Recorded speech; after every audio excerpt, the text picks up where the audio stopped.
Right, so this is a very quick video. I don't have much time. I've got to go. I'm going to get my tailbone adjusted. And I'm going to show you the symptoms so you can see what it looks like, all right?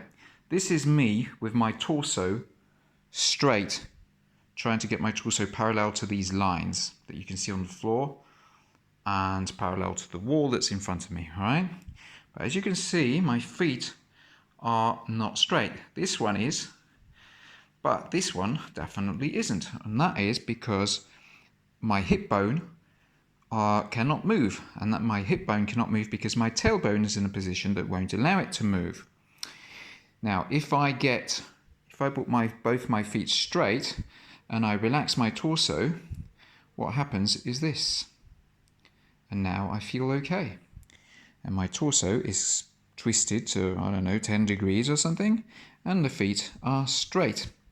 And that, plus very limited knee mobility certain directions and opposite knee mobility the other way, is a way to verify that you have this problem. And I will tell you more about that in the next video, because right now I'm going to get this thing fixed, which I'm not looking forward to because it's done in a certain way that I'm not happy about.